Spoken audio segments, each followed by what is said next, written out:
नेपालको सबैभन्दा लामो गुफा भनेर चिनिने सिद्ध बाबा गुफामा चाहिँ आज हामी गइरहेका छौँ।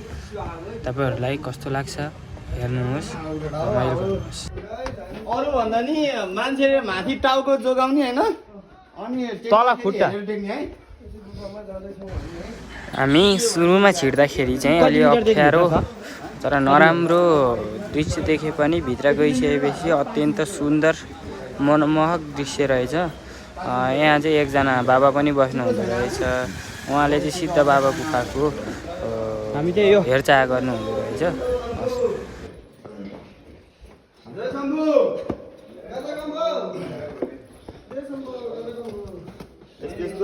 डोरी समातेर है गाइज। ल हेर केटा हो, यस्तो हुन्छ है। यहाँ चाहिँ मल जस्तो।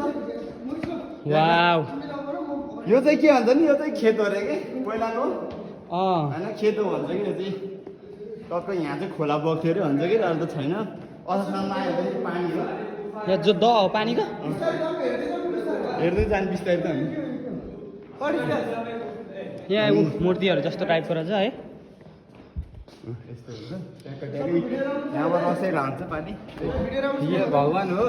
यो चाहिँ हो क्या गुफा भनेको, रियल भनेको। ल म चाहिँ शम्भु सुत्ने ठाउँ चाहिँ यो हो। एकजना यहीँ बस्ने हो जहिले नि। ऊ यहीँ बस्छ भित्र।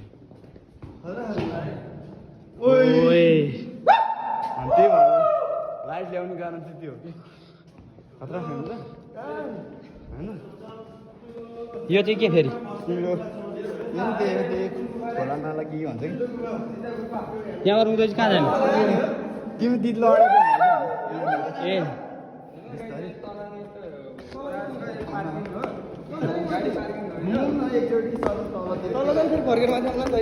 पानीको द होला। छैन छैन केही छैन। छैन। यता अलि यता आएर हेरौँ न एकचोटि। यहाँ चाहिँ फेरि पानीहरू जम्ने ठाउँ हो कि यो असार साउनमा चाहिँ। चमेरो हुँदैन यहाँ? चमेरो खासै हुँदैन।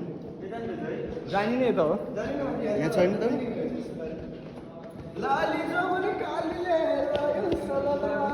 यो चाहिँ सिद्ध गुफा।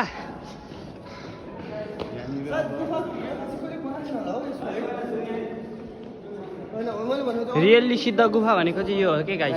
मेन भनेको चिप्लो हुँदाखेरि यहाँनिर गाह्रो हुन्छ चढ्नलाई अलिक। अहिले त पानी छैन छैन।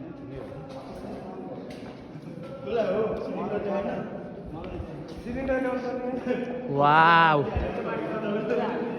राजमहल जस्तो